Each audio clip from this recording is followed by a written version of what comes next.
కుమారుడు ఈయన యందు నేను ఆనందించుతున్నాను అనేటువంటి విషయాన్ని తెలియజేశాడు. ఇక్కడ ఇలా జరిగిన సందర్భంలో ముగ్గురేమో యేసుక్రీస్తు ఎండబెట్టుకుని పైకి వెళ్ళాడు. ఇక్కడ ఇంకా ఎంతమంది ఉంటారు?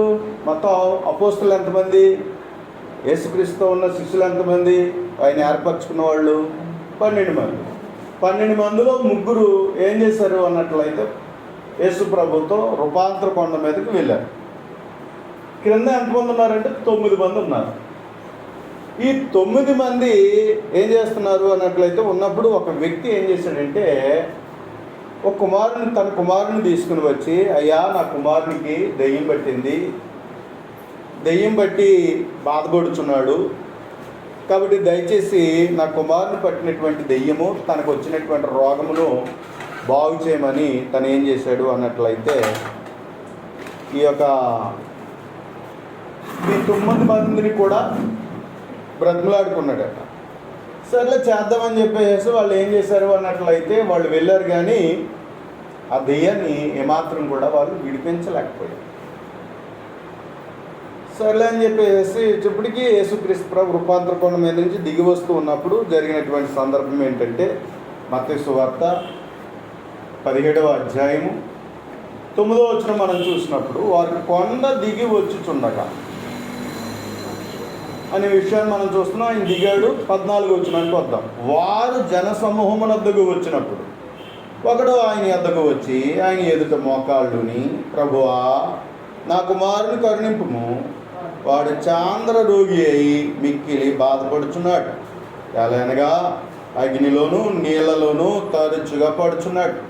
నీ శిష్యుల యొద్దకు వానిని తీసుకుని వచ్చి తిని కానీ వారు వానిని స్వస్థపరచలేకపోయారని చెప్పారు.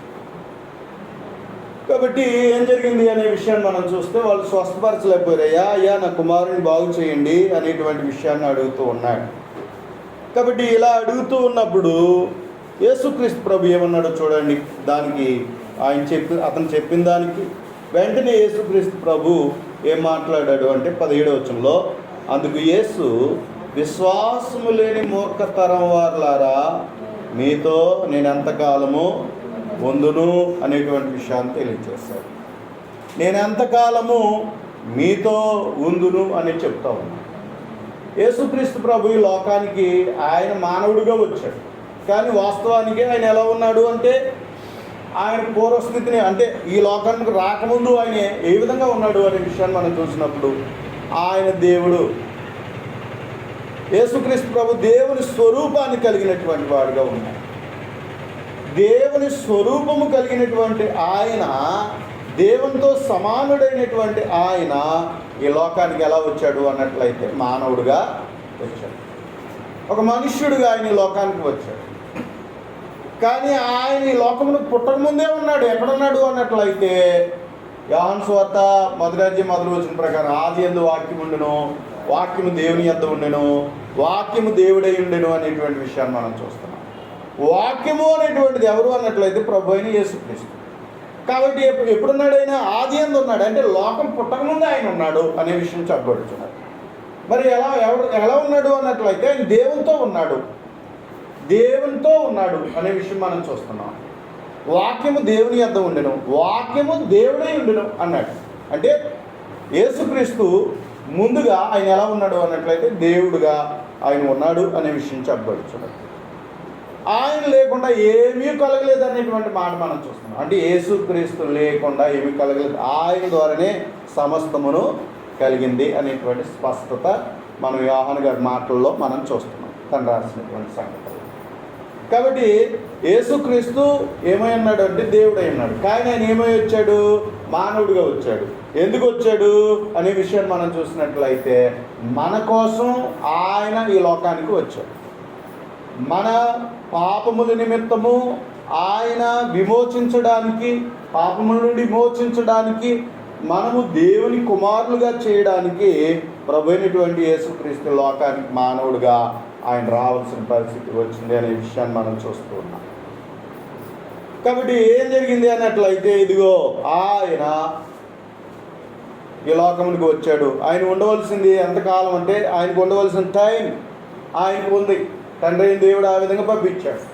అంచేత అందుకని ఏమన్నాడు, విశ్వాసం లేని మూర్ఖతరం వారులారా ఏమన్నాడు, 17వ వచనంలో మనం చూసినప్పుడు, మూర్ఖతరులారా మీతో నేను ఎంతకాలము ఉందును, నేను మీతో ఎంతకాలం. ఎందుకంటే ఎవరము భూమి మీద శాశ్వతం కాదు. మనిషిగా పుట్టిన తర్వాత ఖచ్చితంగా ఒకరోజు ఏదో ఒక రోజున ఏమవ్వాలి, చనిపోవలసిన వారే ఉన్నారు.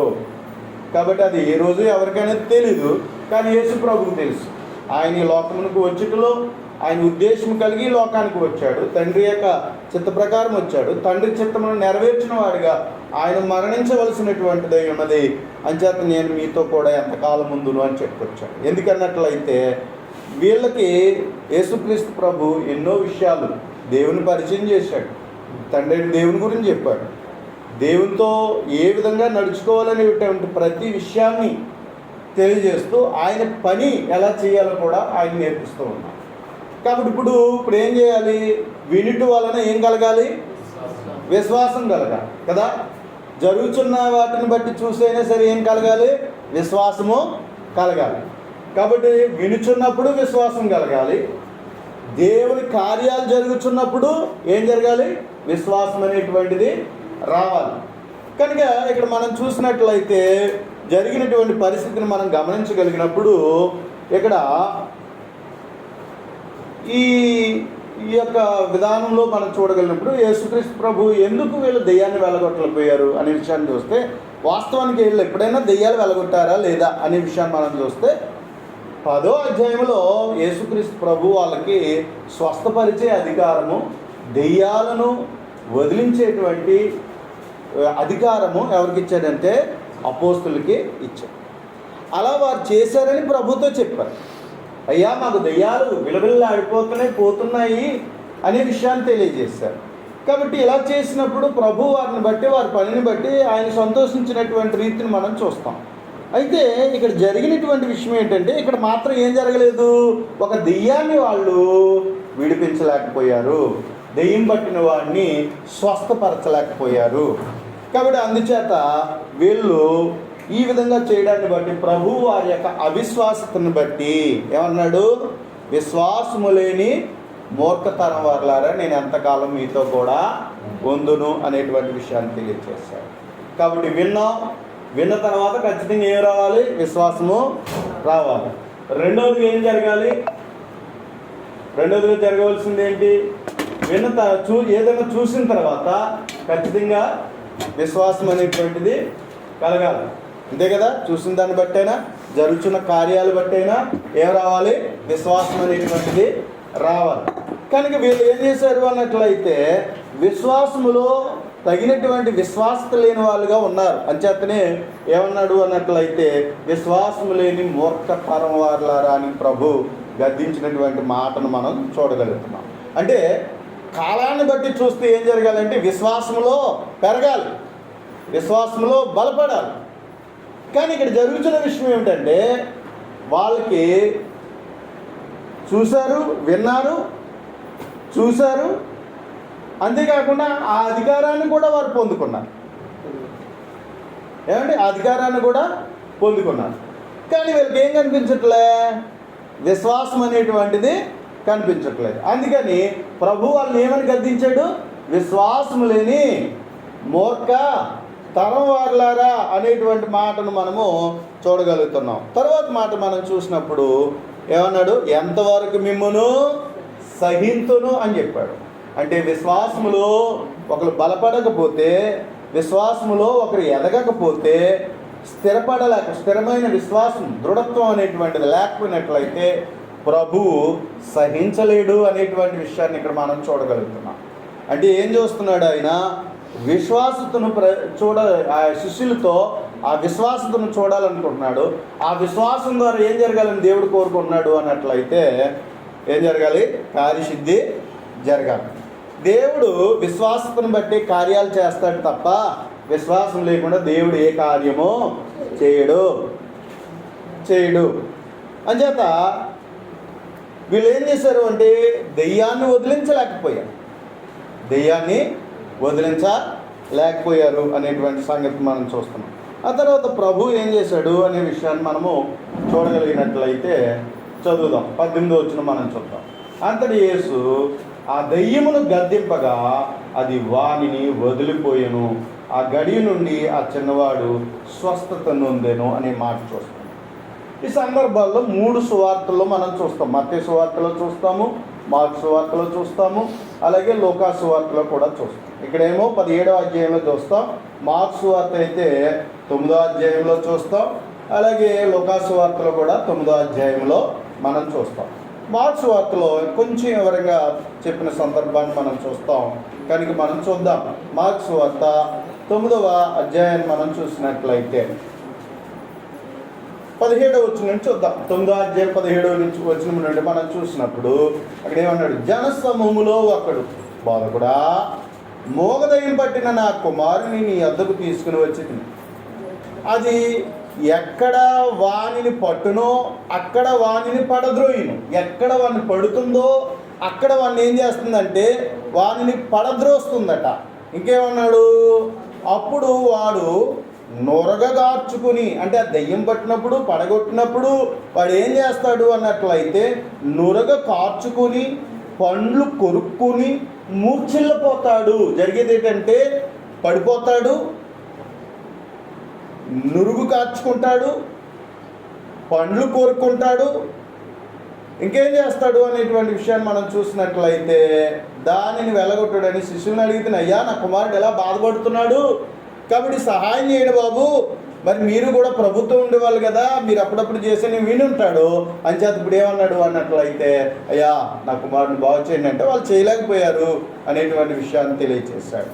అందుకని మనము మత్తయి సువార్తలో చూసినట్లుగానే యేసు ప్రభు ఏం చెప్తున్నాడు అంటే, అందుకు ఆయన విశ్వాసం లేని తరం వారులారా, నేను ఎంతకాలం మీతో ఉందును, ఎంతవరకు మిమ్మల్ని సహింతును, వారిని వద్దకు తీసుకుని రండి అని చెప్పగా 20 వచనం మనం చూస్తే, వారు అయినందుకు వారిని తీసుకుని వచ్చిరి. దెయ్యము ఆయన చూడగానే వారిని విలవిలలాడించెను. దెయ్యము ఆయనను చూడగానే ఏం చేసిందంట? విలవిలలాడించెను. కాబట్టి యేసుక్రీస్తు ప్రభుకి దెయ్యాలు ఏం చేస్తాయి? భయపడతాయి, వణుకుతాయి అండి. దెయ్యాలు యేసుక్రీస్తు ప్రభుకి ఏం చేస్తాయంటే భయపడతాయి, విలవిలలాడతాయి. ఎందుకు అన్నట్లయితే యేసుక్రీస్తు ప్రభువే దెయ్యాలను శిక్షించేవాడు. ఎక్కడ శిక్షిస్తాడు ఆయన అనే విషయం చూస్తే, మరలా ఇదిగో యేసుక్రీస్తు ప్రభు లోకానికి మానవుడిగా వచ్చాడు. ఆయన ఏం చేయబడ్డాడు అన్నట్లయితే దేవుని చిత్త ప్రకారం చనిపోయి సమాధి చేయబడి మరణం నుండి తిరిగి లేచి ఎక్కడికి వెళ్ళాడు? ఆయన దేవుని కృపార్శానికి వెళ్ళాడు. దేవుని కృపార్శం ఆయన కూర్చుండి ఇప్పుడు ఎలా ఉన్నాడంటే రాజుగా ఉన్నాడు. ఆయన ఏమై ఉన్నాడు అన్నట్లయితే రాజుగా ఉన్నాడు. యేసుక్రీస్తు అందరికీ ప్రభువు కాబట్టి ఆయన ప్రభువుగా ఉన్నాడు. కాబట్టి ఆయన దేవుని కృపార్శమును కూర్చుని ఉండి ఆయన రాజుగా పరిపాలన చేయుచున్నటువంటి వాడిగా ఉన్నాడు. సర్వ ప్రపంచములకు లేకపోతే పరలోకమందును భూమి మీదను సర్వాధికారము కలిగినటువంటి వాడిగా యేసుక్రీస్తు ప్రభు ఉన్నాడు. కాబట్టి ఆయన ఏం చేస్తాడు అన్నట్లయితే మరలా వచ్చినప్పుడు మానవులందరికీ ప్రపంచమంతటికి ఆయన ఏం చేస్తాడంటే తీర్పు తీరుస్తాడు. యేసుక్రీస్తు ప్రభు ఏం చేస్తాడంటే తీర్పరి. కాబట్టి ఆయన ప్రతి వ్యక్తిని ఆయన నమ్మినా నమ్మకపోయినా ఎవరైనాను భూమి మీద ఉన్నటువంటి ప్రతి ఒక్కరిని ఆదాము మొదలుకొని ఇప్పుడు యేసుక్రీస్తు ప్రభు వచ్చేంత వరకు ఎవరైతే సజీవులుగా ఉంటారో పుట్టినవారు ఉంటారో వాళ్ళందరినీ కూడా భూమి మీద జీవించిన వారందరినీ కూడా ప్రభు ఏం చేసేవాడు అన్నాడు అన్నట్లయితే తీర్పు తీర్చేవాడై ఉన్నాడు. మరి ముఖ్యంగా మరొకటి ఆయన చేయబోయేది ఏంటన్నట్లయితే సాతానుకును వాని దూతలకును కూడా ఆయన తీర్పు తీర్చేటువంటి వాడిగా ఉన్నాడు. కాబట్టి దెయ్యములు అంటే ఏమో కాదు. దెయ్యములు అన్నట్లయితే దేవుని చేత పడద్రోయబడినటువంటి దురాత్మలు. ఎందుకు అన్నట్లయితే అపవాది 3వ వంతు పరలోకంలో కొంత ఏం చేశాడంటే పాడు చేశాడు. వాడు తన పక్షముగా చేసుకున్నాడు, దేవునికి తిరుగుబాటు చేయించాడు. అంచేత దేవుడు వాళ్ళని ఏం చేశాడు అన్నట్లయితే ఇదిగో వారిని బయటికి నెట్టివేశాడు. కాబట్టి వాళ్ళకి పరలోకంలో అవకాశం లేదు. పరలోకంలో వాళ్ళకి అవకాశం లేదు. కాబట్టి వాళ్ళకు ఒక తీర్పు దినాన వాళ్ళకి కఠినమైనటువంటి శిక్షను, అంటే నరకంలో వారిని పడద్రోయాలి అనేటువంటి నిర్ణయము దేవుడు చేశాడు. అంటే ఏవైతే దురాత్మలుగా ఉన్నారో, అంటే దేవుని చేత నెట్టివేయబడి దురాత్మలుగా ఉన్నారో వారు ఏం చేయబడతారు అన్నట్లయితే, దేవుని చేత నెట్టివేయబడిన వారు ఒక రోజున యేసుక్రీస్తు ప్రభు వల్ల తీర్పు తీర్చబడి వాళ్ళు నిత్య నరకానికి నెట్టివేయబడతారు. కాబట్టి అందుచేత యేసుక్రీస్తు ప్రభు తీర్పు దినం ఎలా ఉంటుందో మత్తయి సువార్త 25వ అధ్యాయంలో చెప్పబడుచున్నది. ఆయన ఏం చేస్తాడట? గొర్రెలుగా మేకలుగా, అంటే మందని విభజిస్తారట. ఎలా విభజిస్తారన్నట్లయితే గొర్రెలుగాను మేకలుగాను విభజిస్తారు. మందంతా కలిసిపోతే మేతకెళ్తుంది. కానీ ఏం చేస్తాడంటే యజమానుడు వాటన్నిటిని కూడా 2 భాగాలుగా చేస్తాడట. గొర్రెలుగా వేరు చేస్తాడట, మేకలుగా వేరు చేస్తాడట. అలాగే తీర్పు దినమందు కూడా ప్రభువైన యేసుక్రీస్తు గొర్రెలనేటువంటి నీతిమంతులను, మేకలనే పాపాత్ములను యేసుక్రీస్తు ప్రభు ఏం చేస్తాడంటే వీరు కలవకుండానట్లుగా వేరు చేస్తాడు అని చెప్పబడుచున్నది. అంటే కుడివైపున ఉన్నటువంటి వాళ్ళేమో నీతిమంతులు, ఎడమ వైపు ఉన్నటువంటి వాళ్ళేమో పాపాత్ములు. కాబట్టి అనీతిమంతులు. కాబట్టి ఇలాంటి డివిజన్స్ అనేటువంటి జరుగుతుందని ఆ రోజున ఏం చేస్తాడు అన్నట్లయితే, ఇదిగో కుడివైపు ఉన్నటువంటి వారిని ఆస్వాదించబడిన వారిలారా, లోకం పుట్టింది మొదలుకొని మీ కొరకు సిద్ధపరచబడిన నా తండ్రి రాజ్యంలోనికి ప్రవేశించండి అని చెప్తాడట. అయితే ఎడమవైపు ఉన్నటువంటి వాళ్ళని ఏమంటారంటే, శపించబడిన వాళ్ళారా, ఇదిగో మీరేం చేయబడతారంటే లోకం పుట్టింది మొదలుకొని మీ కొరకు సిద్ధపరచబడిన నరకములోనికి, అంటే అపవాదికిని వాని సంబంధులకును నిశ్చయించబడినటువంటి ఆ నిత్య నరకంలోనికి పొండి అనేటువంటిది ఆ రోజున ఆయన ఏం చేస్తాడంటే తీర్పు తీర్చేటువంటి వాడిగా ఉన్నాడు అనేటువంటి విషయం మనకి దేవుని గ్రంథంలో మత్తయి సువార్తలో ఉన్నటువంటి 2వ ఉపమానాన్ని మనం చదువుతుంటే ఈ విషయం మనకి స్పష్టంగా తెలియపరచబడుతుంది. క్షమించండి, 3వ ఉపమానంలో చివరి చెప్పినటువంటి ఉపమానంలో విషయాన్ని తెలియజేశాడు. కాబట్టి నరకం ఎవరికి? అపవాదికిని వారి దూతలకు. అంటే ఎవరైతే పాపం చేస్తున్నారో, ఎవరైతే దుష్టత్వం చేస్తున్నారో, ఎవరైతే దుర్మార్గంగా జీవిస్తూ ఉన్నారో, ఎవరైతే దేవునికి అవిధేయులుగా జీవిస్తూ ఉన్నారో వారు ఎక్కడ పోతున్నారు అన్నట్లయితే నరకంలోకి. అంటే పాపం చేయ ప్రతి ఒక్కరికి ఏముంది అన్నట్లయితే నరకం ఉన్నది. అంటే పాపం చేయ ప్రతి వారికి ఏముంది అన్నట్లయితే నరకం ఉన్నది. కాబట్టి అందుచేత ఆ రోజున దేవుడు తీర్పు దినాన ఎంత ప్రేమ కలిగి ఉన్నాడో ఆయన ఏం చేస్తాడు అన్నట్లయితే తీర్పు దినాన్ని మాత్రం ఆయన ఎటువాడే ఉన్నాడు అన్నట్లయితే తీర్పు తీర్చుటకు ఆయన ఏమాత్రము కూడా కనికరం ఉండదు, దయ ఉండదు. ఆయన కఠినాత్ముడుగా ఆయన ఏం చేస్తాడు అన్నట్లయితే ఆయన ఉగ్రతను చూపించి ఆయన ఏం చేస్తాడు? తీర్పు తీర్చేటువంటి వాడిగా ఉన్నాడు అని దేవుని గ్రంథంలో స్పష్టంగా మనకు చెప్పవచ్చు. ఎందుకంటే మనము యేసుక్రీస్తు ద్వారా దేవుడు పాప క్షమాపణ అనుగ్రహించాడు.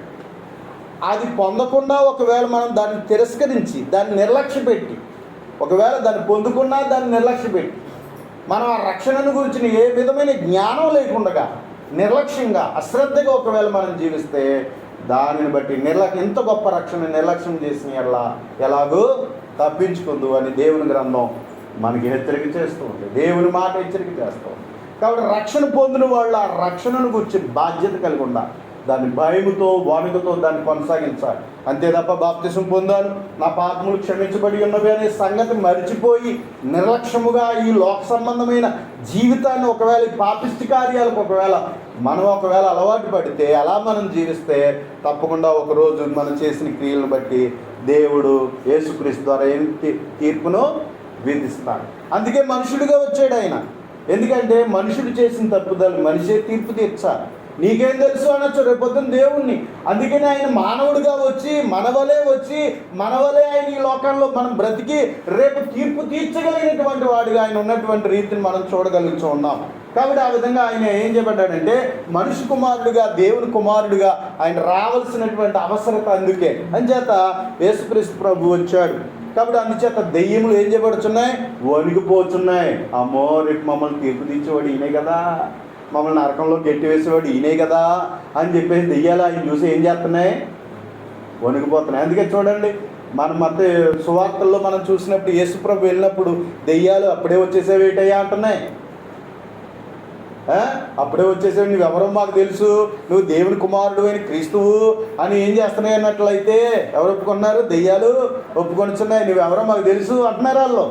అంటే వాళ్ళు విశ్వసిస్తారు కానీ, దేవుడు అంటే భయం ఉంది కానీ వాడు నమ్మి వణుకుచాయి కానీ వాటికి మారు మనసు లేదు. దెయ్యాలు మారం. అలాగే మన జీవితంలో కూడా కేవలం పైకి మాత్రమే విశ్వాసం ఉండి క్రియలు లేని జీవితం లేని వాళ్ళందరూ కూడా దెయ్యాలు అటులే. ఏమండి? అంచేత ప్రియమైనటువంటి, అందుకని విశ్వాసి పిశాసిలాగా ఉండకూడదు, విశ్వాసి దేవుని కుమారులుగా ఉండాలి. కాబట్టి అలా మనం జీవించాలి. కానీ కొంతమంది దేవుని నమ్ముచు ఎలా బ్రతుకుతున్నారు? దెయ్యాల్లా బ్రతుకుతున్నారు. కాబట్టి ప్రియమైన వాళ్ళ అటువంటి జీవితాలు మనం కలిగి ఉండకూడదు. కాబట్టి దెయ్యములు ఇక్కడ ఏం చేస్తున్నాయంటే ఆయన చూసి విలవిలలాడిపోయాయి, వణికిపోయాయి అనేటువంటి విషయాన్ని ఇక్కడ మనం చూడగలుగుతూ ఉన్నాం. చదువుదాం. మార్క్స్ వార్త 9వ అధ్యాయం మనం చూసినట్లయితే 20వ వచనంలో ఏం చేస్తే విలవిలలాడించాయి. అయితే 23వ వచనంలో మనం 21వ వచనం చూస్తే అప్పుడు ఆయన ఇది వీనికి సంభవించి ఎంతకాలమైనదని వాని తండ్రిని అడుగుగా అతడు బాల్యం నుండి అని చెప్తున్నాడు. చిన్నప్పటి నుంచి ఏం చేస్తున్నాడంటే దెయ్యం పట్టి మూర్ఛ రోగం వచ్చి, ఏమండి ఏంటో అంటాడు, పాండు రోగం అంటాడు. కాబట్టి ఆ రోగం పట్టినటువంటి వాడి తను ఏం చేస్తున్నాడు చిన్నప్పటి నుంచి చూద్దాం. 22వ వచనం, అది వాని నాశనము చేయవలనని తరచుగా అగ్నిలోను నీళ్లలోనూ పడద్రోయును. ఏమైనాను నీ వల్ల అయితే మా మీద కనికరపడి మాకు సహాయం చేయము అనేటువంటి విషయాన్ని తెలియజేశాడు. ఈ వ్యక్తి అడుగుతున్నాడు, అయ్యా చిన్నప్పటి నుంచి నా బిడ్డ ఏం చేస్తున్నాడు? దెయ్యం పట్టి బాధపడుతున్నాడు. ఎప్పుడైతే దెయ్యం పడుతుందో ఏం జరుగుతుంది అన్నట్లయితే ఒక విధమైన అతడు పడిపోతాడు, నొరగారుస్తాడు. కాబట్టి కనుక అతడు ఎక్కడ పడిపోతున్నాడట? నీళ్ళలో పడిపోతున్నాడట, అగ్నిలో కూడా పడిపోతున్నాడు. అంటే ఒక విధమైన మానసికమైనటువంటి రోగాన్ని కలిగి ఉన్నాడు. ఒక విధమైన మానసికమైనటువంటి రోగాన్ని కలిగి ఉన్నటువంటి వాడై తమ పిల్లవాడు తమలో ఉండకుండా ఒక దెయ్యం పట్టిన వారై రోగము చేత బాధపడుతూ ఉన్న పరిస్థితిని చూసి చిన్నప్పటి నుంచి కన్న తండ్రిగా తల్లిదండ్రులుగా ఎంతో తమ బిడ్డ స్థితిలో ఉండడాన్ని బట్టి ఎంతో బాధపడుతూ ఉన్నటువంటి పరిస్థితి. అంతే కదండి, మన పిల్లలు కదంతా ఏదన్నా బలహీనంగా ఉంటే తట్టుకోగలమా? వాళ్ళు నవ్వుతూ ఉండి ఇంట్లో గలగలా పరిగెడుతూ ఉంటుంటే తిరుగుతూ ఉంటుంటే పిల్లల మీద మనం చక్కగా కానీ వాళ్ళు ఒకరోజు నీరసంగా ఇంట్లో ఉన్నారనుకోండి, మనశ్శాంతి అనేటువంటిది ఉండదు. కాబట్టి ప్రియమైన వాళ్ళారా, ఇక్కడ ఈ చిన్న పిల్లవాడి బాల్యం నుండే ఏం జరిగిందన్నట్లయితే ఇలా బాధపడుతూ ఉన్నాడు. తండ్రిగా తను ఎంతో వేదన చెందాడు, తల్లిదండ్రులుగా వేదన చెందారు, దుఃఖపడ్డారు, బాధపడ్డారు. కాబట్టి తమ కుమారుని ఎలాగోలా బాగు చేసుకోవాలని వారు ప్రయాసపడుతున్నటువంటి రీతిని చూస్తున్నాం. యేసుక్రీస్తు స్వస్థపరచగలడని, బాగు చేయగలడని ఏం చేశారు అన్నట్లయితే ఆ పిల్లవాడిని తీసుకొస్తే అవిశ్వాసతను బట్టి వాళ్ళు ఏం చేయలేదు, అవిశ్వాసతను బట్టి వాళ్ళు ఆ పిల్లవాడిని స్వస్థపరచలేకపోయారు. అందుకని ప్రభు వాళ్ళని గద్దించాడు. అప్పుడు ఈ వ్యక్తిని ఏమన్నాడు చూడండి, 23వ వచనం, అందుకు యేసు నమ్ముట నీ వలనైతే, నమ్మువానికి సమస్తము సాధ్యం. నమ్ముట నీ వలనైతే నమ్మువానికి సమస్తము సాధ్యమే అని అతనితో చెప్పాడు. కాబట్టి ఏదైనా సరే విశ్వాసం ద్వారానే దేవుడు కార్యం చేస్తాడు. కానీ మనలో విశ్వాసం లేకుండా దేవుడు ఏ విధమైన కార్యము చేయడు. అదేంటండి దేవుడు అలా చేయడం ఏంటి అని ఒకవేళ అడగచ్చు. ఎందుకు అన్నట్లయితే విశ్వాసం అనేటువంటిది మనిషిలో ముఖ్యమండి. ఏదైనా నమ్మాలి, ఏదైనా మన కళ్ళ ఎదుటిన్న వాస్తవాన్ని ఏం చేయాలి, మనం నమ్మాలి. వాస్తవం ఏదైతే ఉందో, సత్యం ఏదైతే ఉందో దాన్ని ఖచ్చితంగా మనిషి నమ్మాలి. ఒకవేళ నమ్మకపోతే ఏం జరగదు, ఇద్దరి మధ్య పని జరగదు. పని జరుగుతుందా? ఒకడికేమో నమ్మడాడు, అది నిలువంతా అనుమానమే. అనుమానమైన వాడికి ఏ పనైనా వాడు పెట్టిన దగ్గరికి వచ్చి వస్తూ ఉంటే చేసేవాడు ఎలా చేస్తాడు? చెప్పండి, జరుగుతుందా పని? అనుమానం ఉన్న చోట ఏ పనైనా చక్కగా జరుగుతుందా? అనుమానం ఉన్న చోట ఏ పని కూడా సరైన రీతిలో జరగదు. ఎందుకంటే దగ్గరికి వచ్చి వాడిని కనిపెడుతూ కూర్చుంటాడు, ఏటర్ బాబు ఇలా చూస్తున్నాడు, ఇలా చేస్తున్నాడు, తీసుకొచ్చారు, అవునా? కాబట్టి అందుచేత ఈ ఇసుకుపోయేటువంటి పరిస్థితి ఉంటుంది. అలాగే మనం ఏం చేస్తున్నాం అంటే విశ్వాసం లేకపోవడం వల్ల దేవుడిని ఏం చేస్తున్నాం, బాధ పెట్టిన వాళ్ళము అవుతాం. అందుకని సందేహము లేనటువంటి, ఏ విధమైన అనుమానము లేనటువంటి విశ్వాసముతో దేవుణ్ణి అడగాలని దేవుడు కోరుతున్నాడు. ఏ విధమైన సందేహము లేనటువంటి, వెనుదీయలేనటువంటి విశ్వాసముతో దేవుణ్ణి అడిగి పొందాలని దేవుడు కోరుకుంటున్నాడు. అంచేతనే దేవుని గ్రంథంలో మనం చూసినట్లయితే ఏమన్నాడు చూద్దాం. హెబ్రీయులకు రాసిన పత్రిక 11వ అధ్యాయం 6వ వచనం మనకు అందరికీ తెలిసిన వాక్యము. విశ్వాసం లేకుండా దేవునికి ఇష్టలైండుట అసాధ్యము. విశ్వాసం లేకుండా దేవునికి ఇష్టలైండుట అసాధ్యం. ఇంకేమన్నాడు అన్నట్లయితే, దేవుని యొద్దకు వచ్చేవాడు ఆయన ఉన్నాడనియు, తన్ను వెతుకు వారికి ఫలము దయచేవాడనియు నమ్మవలెను కదా అని చెప్తున్నాడు. కాబట్టి దేవుడు ఏం చేస్తాడు అన్నట్లయితే, మనలో విశ్వాసం కలిగి ఉన్నామా లేదా అనేది దేవుడు చూస్తాడు. మనము కలిగి ఉన్న విశ్వాసతను బట్టి దేవుడు మన బ్రతుకులో కార్యసిద్ధి చేసేవాడుగా దేవుడు ఉన్నాడు. విశ్వాసం లేకపోతే దేవుడు ఏ విధమైన కార్యము దేవుడు మనకి చేయడు. అందుకనే నమ్మువానికి సమస్తము సాధ్యమే అనేటువంటి విషయాన్ని తెలియజేశాడు. 24వ వచనంలో వెంటనే ఆ చిన్నవాడిని తండ్రి ఏమన్నాడో చూడండి. 24వ వచనంలో, నమ్ముచున్నాను, నాకు అపనమ్మకం ఉండకుండా సహాయం చేయము అని అడుగుతున్నాడు. నాకు అపనమ్మకం ఉండకుండా నాకు సహాయము చేయమని చెప్తున్నాడు. అంటే బ్రతిమలాడుకుంటున్నాడు అనమాట. నాయన, నాలో ఏ విధమైనటువంటి సందేహం లేకుండా, అపనమ్మకం లేకుండా నాకేం చేయాలంటే నువ్వు సహాయం చేయి అనేటువంటి విషయాన్ని అడుగుతున్నాడు. కనుక ప్రియమైన వారులారా, మనం కూడా దేవుని ఎదుట ఏం అడగాలి? నాయనా, నేను నాలో ఏ విధమైనటువంటి సందేహము లేకుండా, సంశయము లేకుండా, అల్ప విశ్వాసం లేకుండా సరైనటువంటి విశ్వాసము కలిగి ఉండేవాడిగా నన్ను చెయ్యి అని చెప్పాలి. అందుకోసమే నీ విశ్వాసం బలపడడానికి రోజు వాక్యం చదవాలి. వీటి వల్ల ఏం కలుగుతుంది? విశ్వాసం కలుగుతుంది. అందుకే దేవుని గ్రంథాన్ని చదువుతూ నీ మనసు తొట్టుపడకుండా, పలు సందేహాలు నీ జీవితంలో రాకుండా సరైనటువంటి రీతిలో దేవుణ్ణి నమ్మడానికి నువ్వేం చేయాలంటే రోజు దేవుని వాక్యం చదవాలి. నువ్వేమి నమ్ముతున్నావో నీ మనసు దృఢపరచుకోవడానికి, అర్థం చేసుకోవడానికి రోజు నువ్వేం చేయాలన్నట్లయితే దేవుని వాక్యాన్ని చదవలసిన వారమే, వినవలసిన వారమే.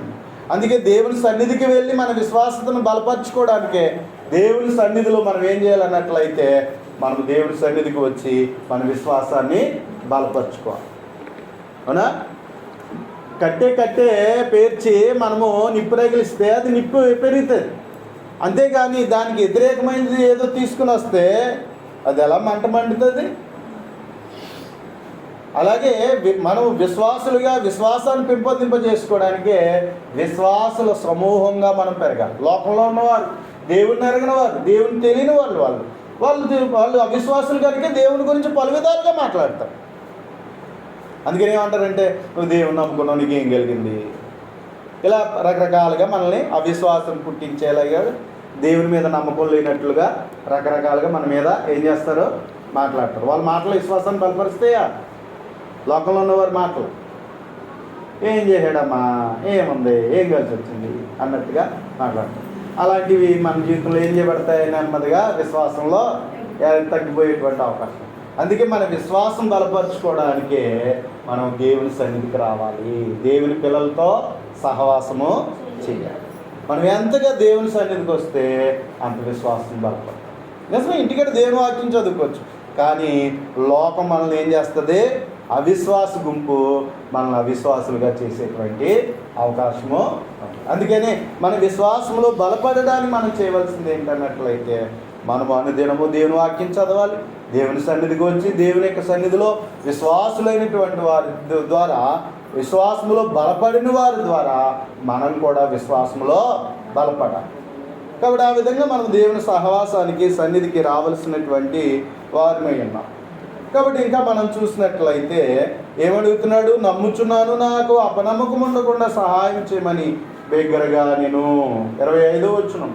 జనులు గుంపు కూడి తన యొద్దకు పరిగెత్తుకుని వచ్చుట యేసు చూసి, మోగవైన చెవిటి దయ్యమా, వారిని వదిలిపోము, ఇక వారిలో ప్రవేశింపవద్దని నీకు ఆజ్ఞాపించునని చెప్పి ఆ అపవిత్రాత్మను గద్దించు.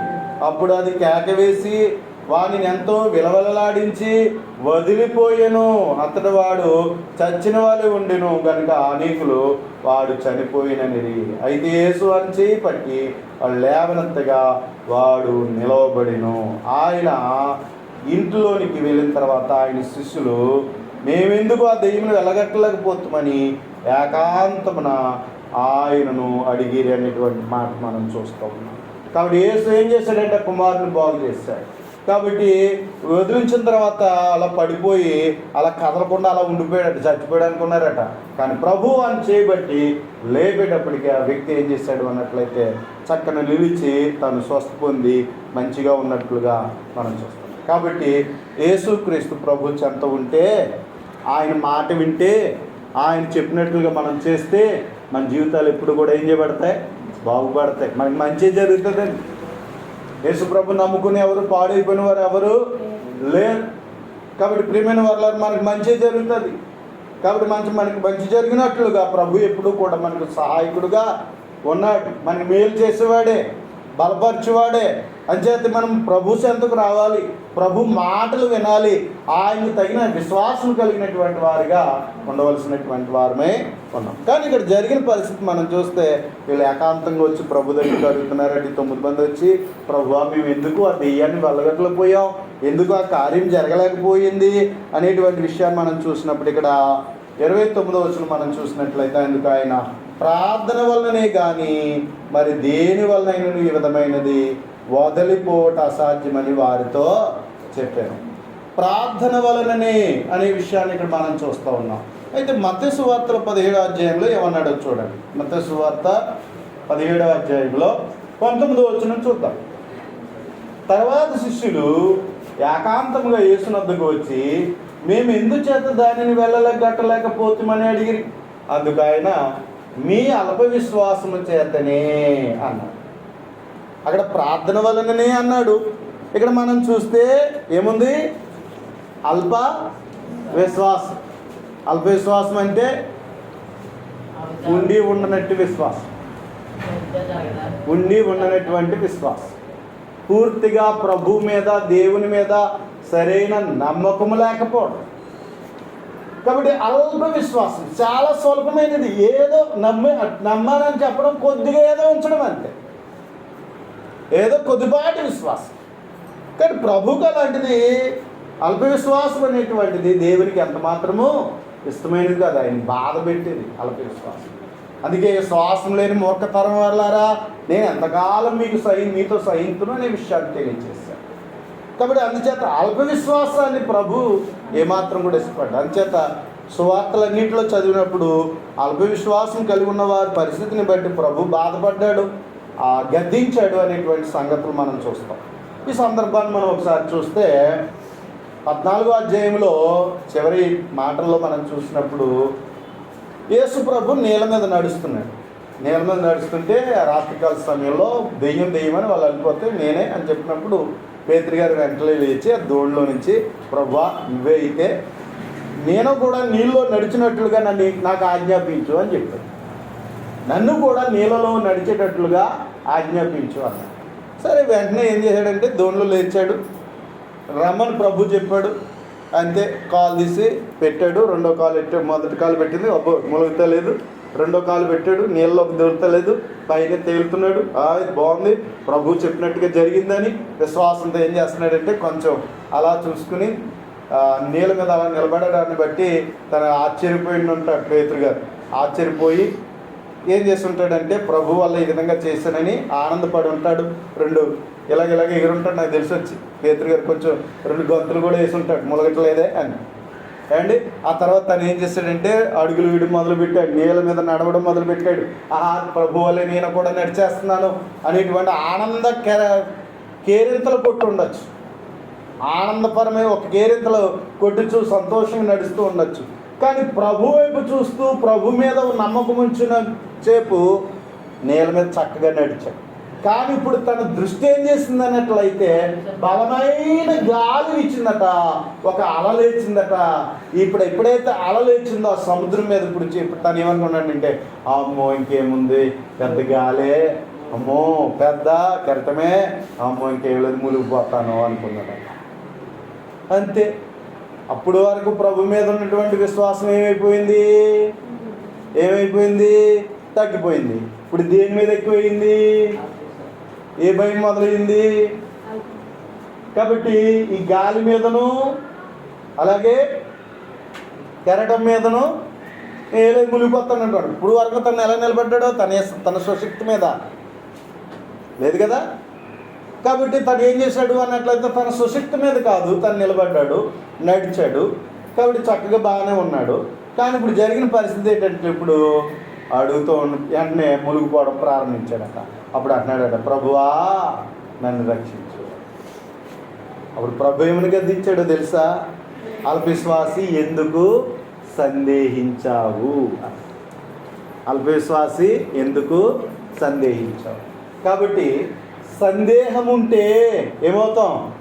సమస్యలలో కూరుకుపోతాం.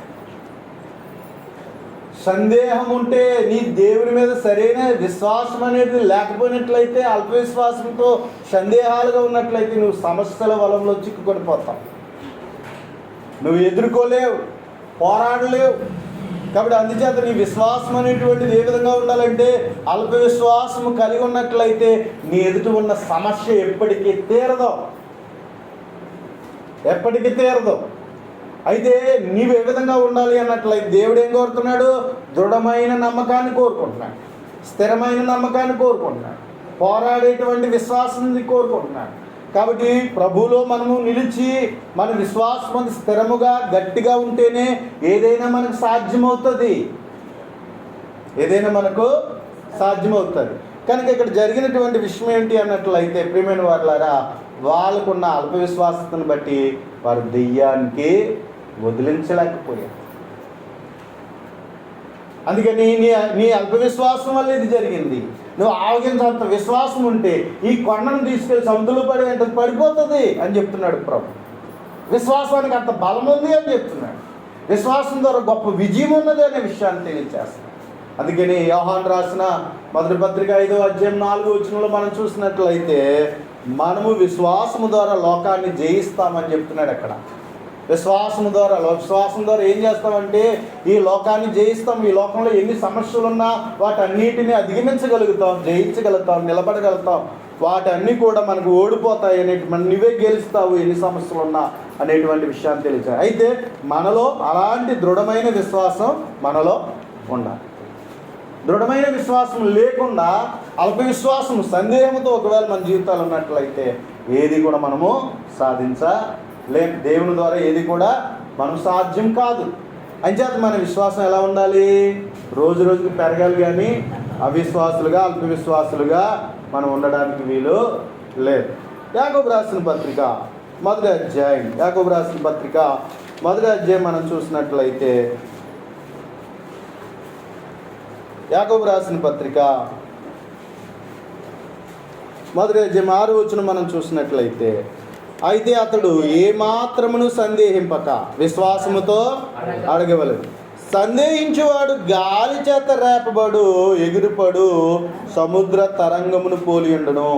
అతి మనుషుడు ద్విమనస్కుడు, అంటే రెండు మనస్సులు కలిగిన వాడు గనుక తన సమస్త మార్గములు యందు అస్థిరుడు గనుక ప్రభు వలన తనకేమైనను దొరుకునని తలంచుకొనరాదు అని చెప్తా ఉన్నాడు. కాబట్టి నీ బ్రతుకులో, నీ ఇంటిలో దేవుని కార్యాలు జరగాలి అంటే నీలో ఏముండాలి? దేవుని మీద స్థిరమైన నమ్మకం ఉండాలి. రెండు వీధులుగా నీ మనసు ఉన్నట్లయితే, ఒక ప్రక్కనేమో దేవుని నమ్ముతున్నావు కానీ ఎక్కడో సందేహం ఉంది. ఇలా సందేహంతోనూ ఒక ప్రక్కనేమో విశ్వాసంతో ఉన్నప్పుడు నీ జీవితంలో ఏం జరగదు అన్నట్లయితే దేవుని కార్యసిద్ధి నీ జీవితంలో జరగదు. దేవునికి సమస్తము సాధ్యం. కానీ అయితే నీ జీవితంలో నువ్వేం చేయాలి? దేవుని మీద స్థిరమైన నమ్మకాన్ని కలిగి ఉండాలి. కాబట్టి విశ్వాసం అనేది ఏం చేస్తుందంటే ఏ సమస్యనైనా దేవుని బట్టి నిలబడి పోరాడతారు, వెనదిరగదు, నిలబడి పోరాడతారు. కాబట్టి అందుచేత విశ్వాస సంబంధమైన మంచి పోరాడము నిత్య జీవం చేపట్టమని చెప్తున్నాడు. కాబట్టి విశ్వాసం అనేది ఏం చేయాలంటే పోరాడాలి, కానీ పిరికివారిగా వెనుదీయకూడదు, నిర్లక్ష్య పెట్టకూడదు. కాబట్టి అందుకని సందేహం లేకుండా, ఏ విధమైన అల్పవిశ్వాసం లేకుండా ఎప్పటికప్పుడు మన విశ్వాసాన్ని సరిచూసుకోవలసిన వారమైనాం.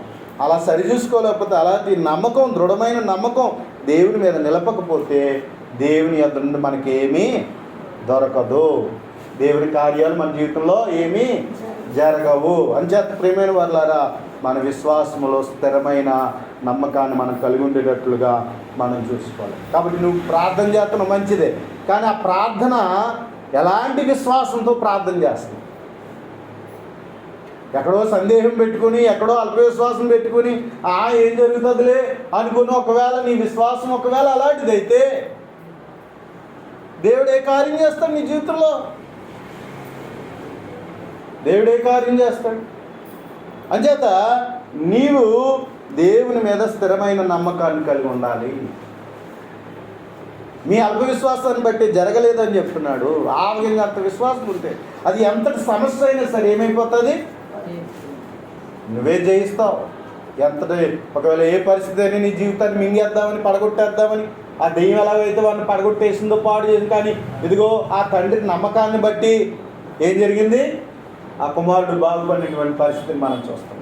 అలాగే నీ విశ్వాసం సరైనదైతే, దేవుని మీద అతి నమ్మకం మనం పెట్టుకున్నట్లయితే, ఆ విధమైన దృఢ నమ్మకం మన జీవితంలో కలిగి ఉన్నట్లయితే ఎంతటి సమస్యనైనా అధిగమించిన వాళ్ళమో. అంచేత ప్రియమైనటువంటి వాళ్ళారా, దావీదు ఎంతటోడు? చిన్న పిల్లోడు. ఎవరు ఎదురు నిలబడ్డాడు? గొలియాతు ఎదురు నిలబడ్డాడు. గొలియాతుడు ఎంతటివాడు, ఎంత బలశాలి ఏండి, అతనికి ఉన్నటువంటి వస్త్రాలు ఏండి, ఎలాంటి వస్త్రాలు ధరింపజేసుకున్నాడు, ఎలాంటి ఆయుధాలు ధరించాడు, ఎంత బలసూరుడు. అలాంటి అంతటి వాడైనటువంటి వాడి 9 అడుగులు ఉన్నటువంటి వ్యక్తికి, అంత బలమైనటువంటి వ్యక్తికి దగ్గరికి ఒక పిల్లవాడు, ఏ విధమైన యుద్ధ నైపుణ్యము లేనటువంటి వాడు, జస్ట్ తనకున్నటువంటి ఒక అలవాటు ఏముంది అన్నట్లయితే, గొర్రెలు కాచుకున్నప్పుడు వడిసేల్లో రాయి పెట్టి ఇలా గిర్రం తిప్పి వాటిని అదుపు తప్పించడానికి, వెనక మళ్ళించడానికి అలవాటు చేసుకున్న ఒక అలవాటు, అంతే. అదొక సూట్గా తనకున్న అలవాటు. అది ఒకటి పెట్టుకుని వెళ్ళాడు, కత్తి లేదు, ఏమీ లేదు. కానీ దేవుని మీద విశ్వాసంతో ఏం చేశాడు అంటే, యుద్ధం యెహోవాదే అన్నాడు, అంతే. యుద్ధం యెహోవాదే అన్నాడు. 5 రాళ్ళు ఏరుకున్నాడు, సంచిలో వేసుకున్నాడు, ఒక రాయి పెట్టుకుని వెళ్ళాడు. ఈడేమో కత్తితో వచ్చేస్తున్నాడు, ఈటితో వచ్చేస్తున్నాడు, గట్టిగా అరుస్తూ శపిస్తూ వచ్చేస్తున్నాడు. ఏం చేయగలడు? దేవుని మీద విశ్వాసంతో ఇలా తిప్పితే ఎక్కడా లేదట అవకాశం, నొసట దగ్గర ఉందట, ఎర్రని తిప్పాడు, దేవుని పేరట కొట్టాడు. అంత బలమైనడు. ఒకసారే ఇశ్రాయేలు అందరూ అల్లిపోయారు, యుద్ధం చేయడానికి పారిపోయారు. అదేం ప్రగల్భాలు పలికి ఎవరు వస్తారండి అన్నాడు, ఎవరు వెళ్తలే. కానీ బాలుడు అయినవాడు, విశ్వాసం కలిగినవాడు, విశ్వాసం చేత బలపడి ధైర్యంగా వెళ్ళి పోరాడాడు. ఏం జరిగింది? దేవుని కార్యం జరిగింది, గొప్ప అద్భుతం జరిగింది. ఆశ్చర్యపోయారు అందరూ కూడా. కనుక ప్రియమైన వారులారా, దేవుడు నీ జీవితంలో కూడా అటువంటి ఆశ్చర్య కార్యాలు దేవుడు చేయాలి అన్నట్లయితే నీలో ఏముండాలి? విశ్వాసం. అది ఎలా ఉండాలి? దృఢమైనదై ఉండాలి, గట్టిదై ఉండాలి. ఓ రోజు ఒక ఆయనట 2 బిల్డింగులు ఎదురుగుండా తాడు వేసుకుని తాడు మీద నడుస్తున్నాడు. తాడు మీద ఈ చివరి నుంచి ఆ చివరి నడుస్తుంటే అందరూ చప్పట కొట్టేస్తున్నారు. ఓ వా వా వా అని. అక్కడి నుంచి పడితే ఇంకేముండదు. కానీ అంత ఎత్తులో పెద్ద బిల్డింగ్ల మధ్య తాడు వేసుకుని ఏం చేస్తున్నాడంటే, చివరి నుంచి ఆ చివరి నడుస్తూ ఉంటుంటే అందరూ చప్పట్లు కొట్టేస్తున్నారు. ఏం బాగా చేస్తున్నావు అయ్యా, ఫిట్ చేస్తున్నావు, పోనీ ఇంతేనా, ఇంకా చూడండి ఇంకేం చేస్తానని చెప్పి ఆయనకి బరువులు ఎత్తుకుని తను ఏం చేయాలి, చివరి వరకు ఆ చివరి వరకు నడిచేసాడు. అందరూ చప్పట్లు కొట్టేస్తారు. నువ్వు మాత్రమే చేయగలి, ఇంకెవరు చేయలేరు అన్నారు. సర్లే ఈ చివరికి ఆ చివరికి వెళ్తాను, ఎవరన్నా రండి, నేను మోసుకుని పోతాను అవతలకి అన్నాడట. ఒక్కడ ముందుకు వెళ్ళదట. ఈ చివరి నుంచి ఆ చివరి వరకు తీసుకెళ్ళిపోతాను రా అన్నారు. ఒక్కరు ముందుకు వెళ్ళాడు. ప్రభు ఈ లోకానికి వచ్చాడు, ఈ లోకాన్ని జయించాడు. అలాగే నిన్ను నన్ను కూడా రమ్మంటున్నాడు ఆయన. నన్ను కూడా రమ్మంటున్నాడు, ఆయనతో రమ్మంటున్నాడు, ఆయనతో నడమంటున్నాడు. ఇదిగో ఆయన నిన్ను ఈ లోకంలో నుండి పరలోకానికి తీసుకుని వెళ్తున్నాడు. అయితే ఈ పరలోకానికి వెళ్ళడం అంటే సామాన్యం కాదు. అనేక శోధనలు, ఏమండి, అనేక శోధనలు, శ్రమలు, నిందలు, అవమానాలు, ఏమండి, ఇంకేమున్నాయి అంటున్నాడు. అనేకమైనవి లోకంలో ఏమన్నా అనేకమైనవి మనల్ని వచ్చి సాతాను ఏం చేస్తా ఉంటాడు, బెదిరిస్తూ ఉంటాడు. అప్పుడప్పుడు ఆర్థిక ఇబ్బందులు, కరువులు, ఇబ్బందులు, ఒక్కోసారి మరణం, ఒక్కోసారి రోగం, ఒక్కోసారి వేదన, కుటుంబ పరిస్థితులు, ఏమండి, ఇవన్నీ వస్తాయి. నువ్వు క్రైస్తవుడిగా బతకగలవా? దేవుని నమ్ముకోవడం వల్ల నీకు ఏమలేదు, ఇది వచ్చే అంటూ ఉంటాడు సాతాను. అప్పుడప్పుడు మనం ఇలా వచ్చే నీ బతుకు బాగుండాలంటే ఇటు వచ్చే అంటూ ఉంటాడు.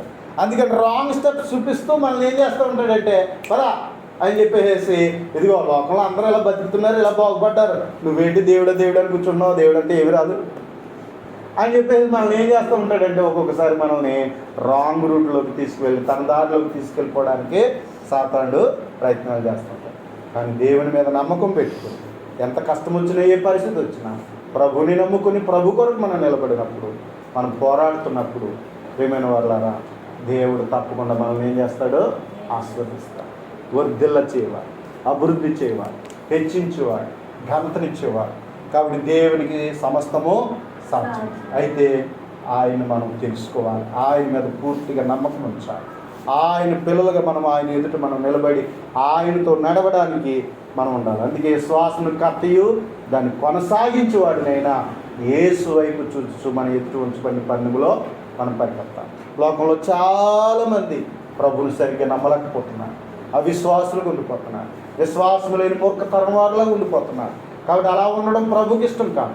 ఒకవేళ మనలో సరైన విశ్వాసం లేకపోతే ఆయన బాధ పెట్టిన వాళ్ళు అవుతాం. సరైన విశ్వాసంతో ఆయనతో గడపలేకపోతే, ఆయనతో ఎందుకు రాకపోతే ఆయన ఏం చేస్తున్నాం, మనం బాధ పెడతాం. దేవుడు నీలో నాలో ఏం చూస్తున్నాడు, ఆ నమ్మకం ఉందా లేదా అని చూస్తున్నాడు. మరి నువ్వు ఎలాంటి విశ్వాసం కలిగి ఉన్నావు, ఎలాంటి విశ్వాసంతో ప్రభుత్వం నువ్వు నడుచుకుంటున్నావు? దేవుడు గొప్ప కార్యములు చేయగలవాడే, నీ జీవితంలో గొప్ప కార్యాలు నీ కొరకు నిర్ణయించిన వాడే. కాబట్టి నువ్వు ఆయనతో, ఆయన యందు విశ్వాసంతో నువ్వు నడిస్తే, ఆయన పక్షముగా నువ్వు ఉంటే తప్పకుండా దేవుడు ఏం చేయగలడు, అత్యధికముగా నీ జీవితంలో గొప్ప విజయాన్ని ఇచ్చి నిన్ను ఆశీర్వదించగలిగిన వాడు. కనుక ప్రియమైన వాళ్ళారా, అంచేత మనం అలాంటి విశ్వాసతను కలిగి నడుచుకుందాం. కాబట్టి ఇదిగో వాళ్ళ లోపానికి ప్రభు చెప్తున్నాడు, మీ అల్ప విశ్వాసం చేత. సరైన ప్రార్థన చేయకపోవడం వల్లే, సరిగ్గా ప్రార్థన చేయకపోవడం వల్లే దెయ్యాన్ని మీరు ఏం చేయలేకపోయారు, పదగొట్టలేదు.